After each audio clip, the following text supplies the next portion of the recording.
अभी कुछ दिन पहले मेरा छोटा भाई मेरे पास आया, बड़ा खुश कि यूनिवर्सिटी की छुट्टियों के दौरान उसे एक जगह से नौकरी की ऑफर आई है। उसकी खुशी में मैं भी खुश। जब पूछा कहाँ नौकरी मिली है तो उसके जवाब से मैं खटक गई। इससे पहले मैं दिन में मजीद बुरा गुमान लाती, उसने मुझे ऑफर्ड सैलरी पैकेज बताकर मेरे शक को यकीन में बदल दिया। इतनी सैलरी तो मुझे 4 साल की जॉब के बाद नहीं मिल रही, तो फिर फर्स्ट ईयर के स्टूडेंट को कैसे मिल रही है? ये डॉक्यूमेंट्री वैसे तो मैंने अपने घर की स्टोरी पे बनाई है, लेकिन शायद आपके घर की भी हो। दरअसल ये कहानी है फेयर और ग्रीड की, डर और लालच के दरमियान अबदी लड़ाई की। ये वो 2 टेम्पटेशंस हैं जो इंसान से बड़े बड़े काम निकलवा लेती हैं। ये बात मैं क्यों कह रही हूँ आपको आगे जाकर पता चल जाएगा। सीन कुछ यूँ है कि हमारी इकॉनमी तारीख के बदतरीन दौर से गुजर रही है। तकरीबन आधी कौम ऑफिशियली गरीब डिक्लेयर हो चुकी है। ओवरऑल 2 करोड़ के करीब अफराद बेरोजगार हैं। नौजवानों का तो इससे भी बुरा हाल है। हर 3 में से 1 बंदे को नौकरी ही नहीं मिल रही। लेकिन फिर भी एक इंडस्ट्री ऐसी है जिसमें खूब जॉब्स लग रही हैं, और वो है Hi, this is David from ET&T Interactive Services. How are you doing? This is Xfinity Verizon. How are you doing today, ma'am? Thank you so much for staying on the line. This is Zach speaking from Spectrum. How are you? My name is Alex, calling from Srinagar, the 3G mobile, okay?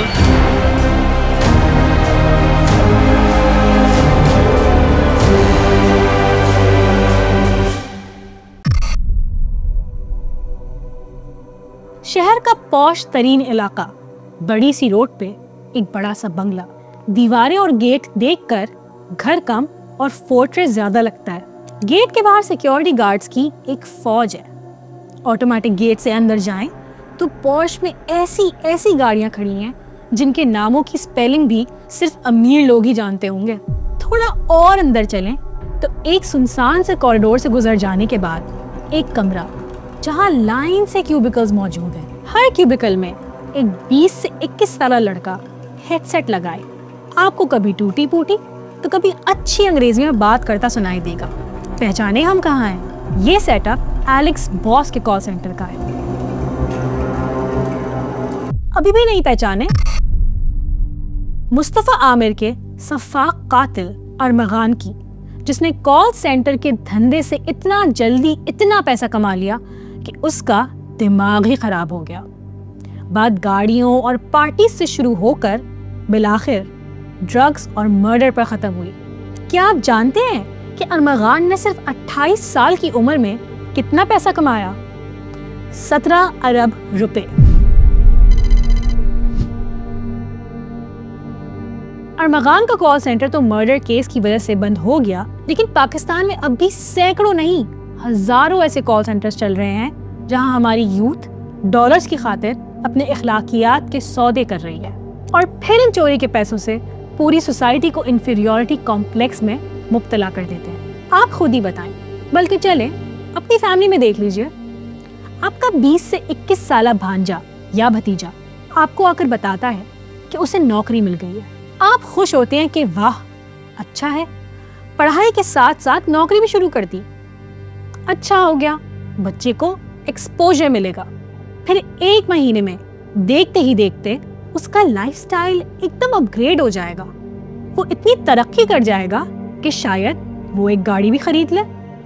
मैं हरगिज़ यहाँ पे आपको किसी पे बिला वजह शक करने को नहीं कह रही हूँ, और आप बिल्कुल किसी की तरक्की पे खुशी का इजहार करना चाहें तो करें, लेकिन मेरी गुजारिश है कि आप खुद अपनी कॉमन सेंस लगाएं। एक 20 साल लड़का जिसकी पढ़ाई भी अभी तक मुकम्मल नहीं है, उसकी ऐसी कौन सी जगह पे नौकरी लग गई कि कुछ दिनों में उसके दिन ही फिर गए। चले आए जानते हैं कि ये दिन आखिर असल में फिरते किस तरह से हैं। I applied in 2020 and काफ़ी रफ टाइम्स थे। भाई की मेरी रिसेंटली शादी हुई थी and what I was doing at that time was just lying around इधर उधर, कभी फ्रेंड्स में जाना आगे पीछे। So of course आगे word spread out कि one of our friends has joined this company, it's good, pay अच्छी है, it's looking for youngsters with good vocabulary in English, and all that stuff because of course clients international थे, तो we were all excited and you know what we said was कि सही है, let's go, let's do this. Plus of course amenities के नाम पे they were offering a lot of stuff like a gaming zone, food on the house and things like stuff. मतलब असल attraction तो मजीद तब पैदा होती है जब वो सिर्फ जॉब ही नहीं, आपको दीगर सहूलियात भी फराहम कर रहे हो, जब बिना किसी जॉब एक्सपीरियंस के आपको अच्छी सैलरी ऑफर कर रहे हो, इंग्लिश अच्छी है, welcome to the office. If a customer is coming in, let's say आप एक customer हो, and what you are doing is you are going online and you're seeing that okay, this tissue box is, you know, for free, absolutely free. All you have to do is, you know, just pay the shipping cost and that's it. So what that advertisement is showing you that the product is free for now. एक आधे cases हमारे सामने कुछ ऐसे भी थे जो I mean I'm still embarrassed to talk about, but those were kind of enhancement pills and they were also, you know, some kind of painkillers, but none of that was approved by the FDA. तो एक बहुत ही बड़ा mix up था और उस mix up में हमें सिर्फ ये बोला जाता था कि आपको इसे रोकना है. हमें रोकना क्या है वो तो बता दिया, बट हमें ये नहीं बताया कि पीछे नुकसान क्या हो रहा है. हमें उनके कार्ड डिटेल्स पता नहीं होती थी, बट यस एक सिस्टम था जो कार्ड डिटेल्स कैप्चर करता था. So if those products are advertised as free products and all you have to pay is shipping, so you would ultimately inquire about that. खुद पे हम ये एग्जांपल रखें तो हम भी बहुत आसानी से बेवकूफ़ बन सकते हैं इस चीज़ पे, क्योंकि वो एडवर्टाइजमेंट ऐसी है. मोस्टली यूएस, कभी कनाडा, कभी southern American regions, but it was mostly on the western side. मैंने अपने फ्रेंड सर्कल के साथ ज्वाइन किया, a couple of our friends, you know, they resigned, I stayed back because मुझे शायद कुछ प्रूफ करना था. अगेन मैं यहाँ हमारी यंग अवाम के बारे में बात कर रही हूँ, हमारे यहाँ की वो यूथ जो कहीं ना कहीं से जॉब मार्केट में दाखिल होना चाहती है, वो कहीं से बस अपने लिए एक रास्ता तलाश कर रही है. अब सवाल ये पैदा होता है कि ये नौजवान यहाँ तक पहुँचते कैसे हैं? क्या ये सब बुरे हैं? नहीं, ये सिस्टम के फेलियर का नतीजा है. इनको कौन सही रास्ते दिखाएं? हमारी स्कूल्स और यूनिवर्सिटीज जो किताबें पढ़ाने के साथ साथ इन बच्चों को रियल वर्ल्ड स्किल्स नहीं सिखा रही हैं जो इनकी असल जिंदगी में काम आए. फाइवर और अपवर्क जैसे प्लेटफॉर्म्स पे काम करना एक सोल्यूशन हो सकता है, लेकिन वहाँ भी कंपटीशन और लैक ऑफ मेंटोरशिप एक बड़ी रुकावट है. इसलिए लिंक्डइन और फेसबुक ग्रुप्स पे इस तरह के एड्स देखकर इजी अप्लाई करके वो इस स्ट्रगल में लग जाते हैं कि कहीं ऑफिस में नौकरी मिल जाए, अब चाहे वो जैसी भी हो, क्योंकि something is better than nothing. और हमारे पास जिस लड़के ने इंटरव्यू दिया वो कोविड के टाइम का जिक्र कर रहा है. अब एक ऐसा वक्त जब आप दूसरों की नौकरी से फारिग होने की खबर सुन रहे हैं, उस दौरान आपको नौकरी की ऑफर आ रही हो, तो कौन छोड़ेगा ऐसी अपॉर्चुनिटी? डिफरेंट पर्सपेक्टिव होगा इसका, मगर अगर सोचा जाए तो फॉर स्टार्टर्स आपको कुछ बेनिफिट्स भी हैं और काफ़ी नुकसान है. नुकसान ये है कि आपको अपने एथिक्स, अपने मोरल्स को सैक्रिफाइस करना पड़ेगा, क्योंकि आप आगे नुकसान ही कर रहे हो अगले का भी. अब नुकसान आप किस हद तक करना चाहते हो वो आपके ऊपर. यूथ से एक्सपेक्ट किया जाता है कि वो अपने घर का खर्चा उठाएं, लेकिन उनके पास ना एक्सपीरियंस होता है, ना डिग्री और ना ही कोई प्रॉपर जॉब ओपनिंग्स. जब उनको कॉल सेंटर जैसे सेटअप से ऑफर मिलती है कि बस इंग्लिश ही तो बोलनी है, तो उनके लिए ये टेम्पटिंग होता है. याद है मैंने शुरू में ग्रीड और फेयर की बात की थी, उसका यहाँ आकर एक डेडली कॉम्बो बन जाता है. हालात कुछ ऐसे हो गए हैं कि पेरेंट्स अपने बच्चों पे बहुत हद तक रिलाई करते हैं. मैं कहीं छोटी सी नौकरी कर लूँ, अपने वालिदैन का सहारा बन जाऊँ, कहीं मैं उनकी नज़रों में पीछे न रह जाऊँ, अपने आप को प्रूफ कर लूँ कि मैं उनका सहारा बनने के काबिल हूँ. This is fair. अब जाल में फंसी गए हैं, इतने पैसे हाथ लग ही रहे हैं, तो कुछ एक्स्ट्रा कॉल्स करके मजीद डब्बे खाली कर लेते हैं. मैं अपनी अय्याशी के लिए थोड़ी, मैं तो घर वालों की फाइनेंशियल मदद करना चाह रहा हूँ. क्या मैं और मेरे घर वाले एक अच्छी सी गाड़ी में घूमना डिजर्व नहीं करते? क्या हमारा हक नहीं है कि किराए के घर से निकलकर अपनी छत खरीद लें? क्या एक अच्छा लाइफस्टाइल अडॉप्ट करना हमारा हक नहीं है? This is grid.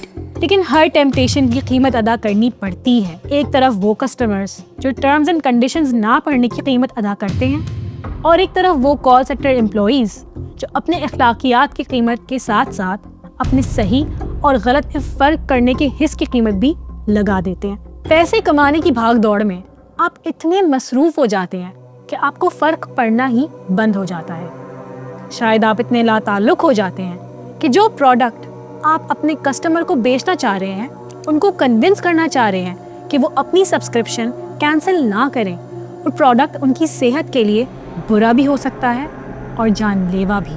कुछ ऐसे भी वाक़यात हैं जहाँ पे मुझे कॉल आई है कस्टमर की, और उस प्रोडक्ट की वजह से उसके हस्बैंड की डेथ हो गई है। और मुझे फिर भी उसे रोकना या कोशिश करनी। It has happened. तो वहाँ पे एक रिफ्लेक्शन आती है कि who are you and what are you ready to do. Are you ready to do this? Are you willing to do this? तो आप खुद से सवालात जब करते तो आपको पता चलता है कि आप एग्जैक्टली कहाँ खड़े हो और क्या कर रहे हैं। ये सब जानने के बाद आई वॉज शॉक्ड। मुझे पता था कि ऐसे कामों से दूसरों को नुकसान पहुंचता है, उनका सेंस ऑफ ट्रस्ट छिनता है, मेहनत का पैसा छिन जाता है, लेकिन ऐसे किसी की जान छिन जाती है, इसका अंदाज़ा मुझे बिल्कुल भी नहीं था। ऐसी घिनौनी हरकत को बढ़ावा देता कौन है? दिस इज़ प्योर ईविल, बल्कि ईविल भी एक छोटा लफ्ज़ हो। This is murder. इस तरह की नौकरियां हमारे इर्द गिर्द बढ़ती हुई नज़र आ रही हैं। ये अब कॉमन नॉलेज है कि ज़्यादातर कॉल सेंटर्स में इस तरह हम आम आदमी के जज्बात के साथ खेल रहे हैं। अब सवाल ये है कि इस तरह के धंधों की बुनियाद रखना इतना आसान क्यों हो गया है? जैसे मैंने शुरू में कहा कि जिससे पूछो कॉल सेंटर्स में काम कर रहे हैं। कौन से कॉल सेंटर्स लीगल हैं और कौन से इलीगल काम में मुलव्विस, इसके बीच में फ़र्क करना ज़रा मुश्किल हो सकता है, क्योंकि ये दफातर किसी शेडी सी जगह पे चोरी छुपे नहीं बने हुए, बल्कि खुलेआम एक बिजनेस एंटिटी के तौर पे स्टैब्लिश होते हैं। जी, जैसे आजकल हर गली मोहल्ले में एक सॉफ्टवेयर हाउस या कॉल सेंटर जो बना है ना, मैं उसी की निशानदेही कर रही हूँ। असल में ये लोग अपने आप को जेन्युइन कंपनी के तौर पे रजिस्टर करवा के एक कॉल सेंटर के भेस के पीछे लोगों को लूटने का धंधा करते हैं। चलिए एक एग्जाम्पल के तौर पे समझाती हूँ।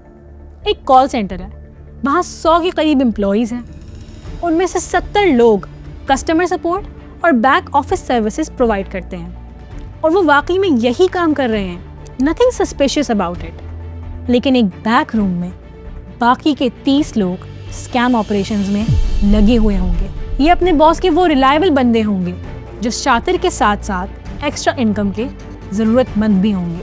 आप नॉर्मल वर्किंग आवर्स में यहाँ चक्कर लगाएं तो आपको सारे मुलाजमीन प्रोफेशनल इंक्वायरीज लेते हुए लोगों की मदद करते हुए ही दिखाई देंगे, लेकिन शाम में या उसी दौरान एक बैक रूम में ही ऐसे ही लोगों को लूटने में लग जाते हैं। और you'll find it no different than a corporate office. I mean, आप बैंक्स में जाते हैं, आप किसी भी अकाउंट्स ऑफिस या किसी भी कॉर्पोरेट ऑफिस में को अगर आप ज्वाइन करो, there is a hierarchy. Founder, the owner, then comes the CEO, then comes the operations manager, then comes the shift managers, and then there are these back officers, you can say back office task people, जो back and से सारी चीज़ें देख रहे हैं। फिर HR है, फिर एक प्रॉपर काउंसिल है।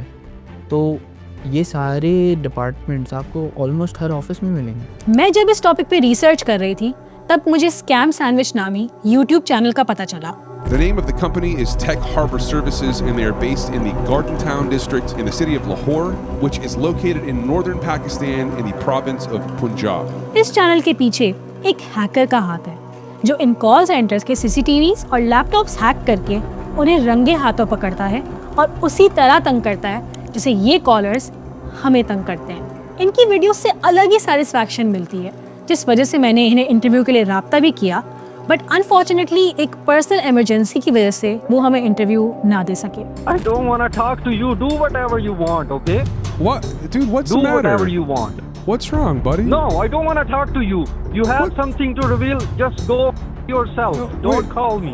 What happened? You said to me like we stealing phones from Canadian Buddy, people. buddy, How calm can down. In videos में हम देखते हैं कि ये स्कैमर्स अलग अलग तरह की सर्विसेज के जरिए लोगों को ट्रैप करते हैं। ये स्कैम्स कई तरह के हो सकते हैं। ये कभी आपके बैंक की तरफ से कॉल करेंगे, तो कभी टेक सपोर्ट ऑफिसर बनके, कभी बोलेंगे कि आप लॉटरी जीत गए हैं, तो कभी कर्जे का दावा कर देंगे।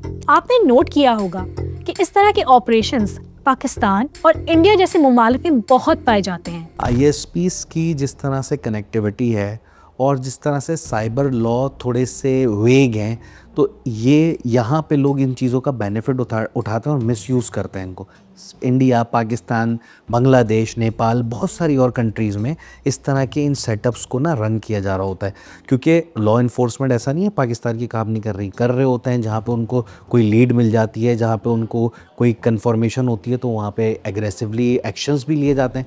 हम अपने पीका law prevention of electronic crimes act पे नज़र डालें तो इस तरह के call centre crimes section 13 electronic forgery और सेक्शन 14 इलेक्ट्रॉनिक फ्रॉड के अंदर आते हैं। इन दो सेक्शंस के मुताबिक आप किसी भी डिवाइस को धोखे के लिए और दूसरों को इलीगल काम के जरिए नुकसान पहुंचाने के लिए इस्तेमाल करते हो, तो आपको 2 से 3 साल सजा और भारी जुर्माना अदा करना पड़ेगा। ये सब देखने के बाद जो पहला सवाल, स्पेशली बीइंग फ्रॉम कराची, मेरे जहन में आता है कि रिस्पॉन्सिबल अथॉरिटीज कहाँ सो रही हैं। यही सवाल जहन में रखते हुए मैंने गूगल पे जाकर FIA के क्रैकडाउन्स पे सर्च करना शुरू किया।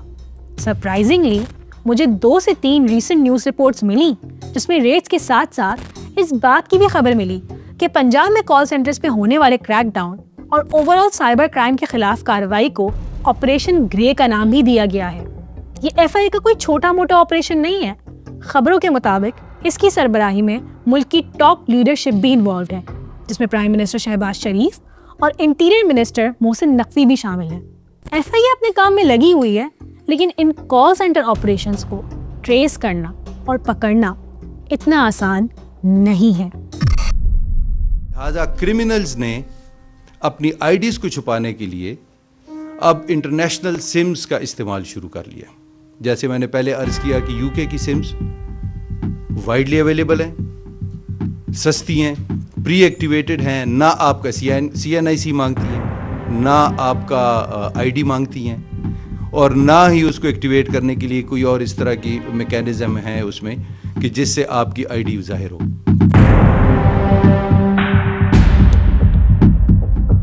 खतरे की बात तो ये है कि ये इंटरनेशनल सिम्स और भी तरह के जराइम के लिए इस्तेमाल हो रही हैं, जैसे कि औरतों को हरास करने के लिए, टेररिज्म में और यहाँ तक कि चाइल्ड पोर्नोग्राफी में भी। इन सिम्स के इस्तेमाल के जरिए मुजरिम बहुत आसानी से अपनी शनाख्त छुपा सकता है। एक सिम फिजिकली रिमूव या स्विच नहीं की जा सकती। इस सिम के ऊपर जो नंबर है ये आसानी से दूसरी डिवाइस में मुंतकिल किया जा सकता है। इसी की मदद से स्कैमर्स जहाँ चाहें वहाँ से रिमोटली ऑपरेट कर सकते हैं और आसानी से हाथ नहीं लग पाते। हम हर डिजिटल एडवांसमेंट को अच्छा समझते हैं, शायद समझना भी चाहिए। हर चीज़ वर्चुअल हो गई है। मीटिंग से लेकर वर्क फ्रॉम होम तक की फैसिलिटी हमें बहुत सूट करती है। नई इनोवेशंस मंजर आम पे लाई ही हमारी सहूलत के लिए जाती हैं ताकि हमारी ज़िंदगी आसान हो। लेकिन अगर ये इनोवेशंस किसी मुजरिम के हाथ लग जाएं, तो अपने घर की 4 दीवारी से बैठकर आपकी यही ज़िंदगी अजीरन बना सकते हैं। टेक्नोलॉजी अच्छी है, लेकिन इंसान बुरा है, करप्ट है। टेक्नोलॉजी के 100 फायदे छोड़कर हम हमेशा एक गलत इस्तेमाल करते हैं। तो आइए जानते हैं कि हमारे कॉल सेंटर्स कौन सी टेक्नोलॉजी के सहारा लेते हुए लॉ इन्फोर्समेंट से बचते हैं। देखिए, आजकल जो है ना, ये कॉल सेंटर का जो फैसिलिटी का सेटअप है उसको करना बहुत आसान हो गया, क्योंकि अब सारा सेटअप वर्चुअल हो गया है। पहले इन तमाम चीज़ों के लिए फ़िज़िकल इक्विपमेंट्स की ज़रूरत पड़ती थी। अब आपने वर्चुअल सिम का कॉन्सेप्ट सुना होगा। पहले फ़ोन्स में सिम्स लगती थी, अब वर्चुअल सिम सिम्स का कॉन्सेप्ट आ गया। तो अब सेटअप करना बनिस्बत फ़िज़िकली के वर्चुअल आसान हो गया है। उसमें कॉस्ट जो है वो भी एक कॉस्ट इफेक्टिव मैनर में आप एक अच्छा सेटअप इस्टेब्लिश कर सकते हैं। वर्चुअल एनवायरनमेंट में आइडेंटिफिकेशन ऑफ द लोकेशन करना थोड़ा मुश्किल काम होता है कंपैरेटिवली फिजिकल के। उसमें एडहॉक एनवायरनमेंट होता है वर्चुअल में। फिजिकल में आपकी एक प्रेमिसेस है, उस प्रेमिसेस में आपके कुछ इक्विपमेंट लगे हुए हैं। वर्चुअल में तो प्लग एंड प्ले एनवायरनमेंट है, एक लैपटॉप पे आपने पूरा सेटअप किया हुआ है, कुछ सिस्टम्स लगाए हुए हैं, तो उसको प्लग एंड प्ले करना आसान है बनिस्बत एक फिजिकल एंटिटी के। अब हम टेक्नोलॉजी की बात कर ही रहे हैं, तो ऐसा कैसे हो सकता है कि एआई का जिक्र ना हो?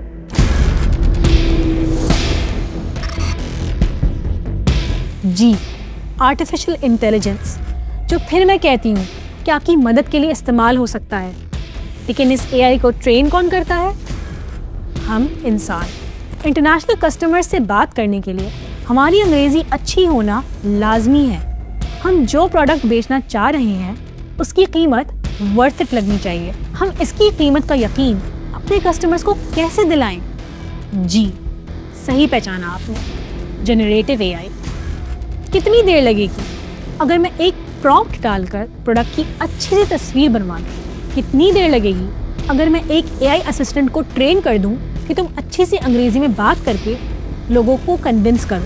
ई सिम्स के अलावा इन धंधों की तरक्की में एआई एक बड़ा किरदार अदा करती है। एआई अपने में ही एक एडवांसमेंट है, लेकिन इसको मज़ीद मजबूत करने के लिए इस पर दिन ब दिन जो काम किया जा रहा है, इसे तबाहकुन कहना एग्जैजरेशन नहीं होगी। प्रोडक्ट की कमर्शलाइजेशन के लिए कस्टमर पूछता है कि मुझे उस प्रोडक्ट का ज़रा पिक्चर्स दिखा सकते हैं, या मुझे उसकी आप दिखा सकते हैं किस तरह से प्रोडक्ट काम करता है। इनकी एआई बेस्ड वीडियोस बना के कस्टमर्स को सेंड कर दी जाती हैं।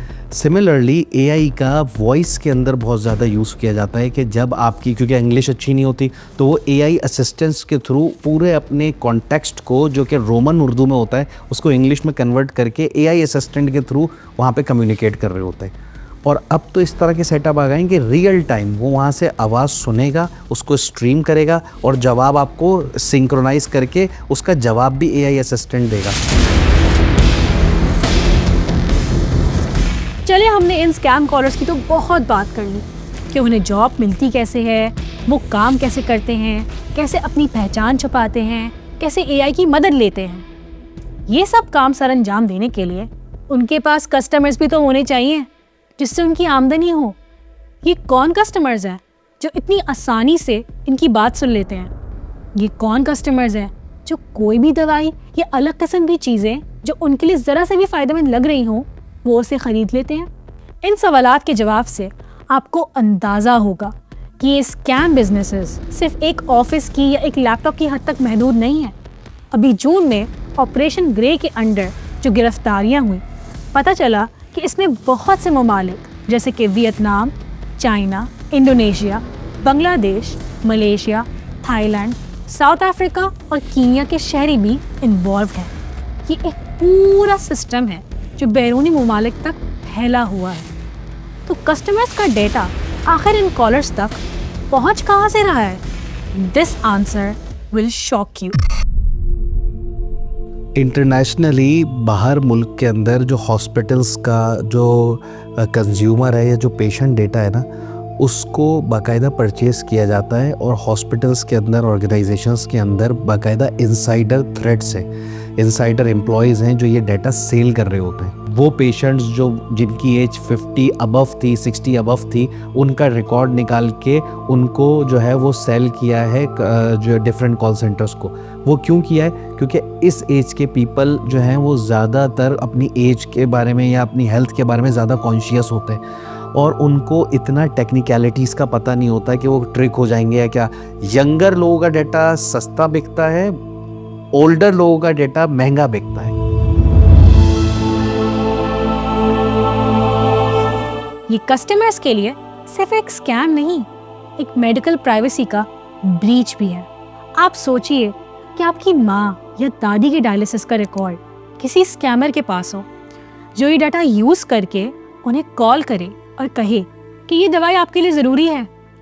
इमोशनल ब्लैकमेल के ज़रिए उनसे पैसे निकलवाए जाएं। क्या ये सिर्फ उन लोगों की गलती है जो स्कैम कॉल्स करते हैं, या उनका भी कसूर है जो ये डाटा बेचते हैं, या उनका भी जो इस पे आंख बंद करके यकीन कर लेते हैं? जवान लोगों का डाटा कम दाम में और बूढ़े लोगों का डाटा ज़्यादा महंगा बिकता है।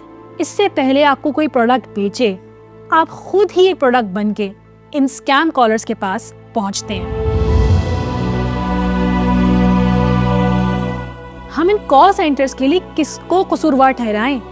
क्या इस जॉब मार्केट को, जो हमारे नौजवानों को आगे बढ़ने का मौका नहीं देती, और अगर मौका देती भी है तो बमुश्किल 50,000 पे गुजारा करने को कहती है? या हम कसूरवार ठहराएं अपने इज्तिमाई मखमसे को कि हम शायद बेहिस हो गए हैं कि एज लॉन्ग एज हमारी जेबें भर रही हैं, जब तक हम सबके सामने अपनी अमीरी को शो ऑफ करते हैं, जब तक हमारी तरक्की के किस्से सुनाए जा रहे हैं, हमें फर्क नहीं पड़ता। ये स्कैम्स सिर्फ मॉनेटरी नहीं, मॉरल डैमेज भी करते हैं। जब एक माँ अपने बेटे के बारे में फख्र से कहती है कि मेरा बेटा आईटी में काम करता है, लेकिन असल में वो किसी को लूट रहा होता है, तो ये सिर्फ एक शख्स की बात नहीं, ये एक सोसाइटी की मॉरल डायरेक्शन का सवाल है।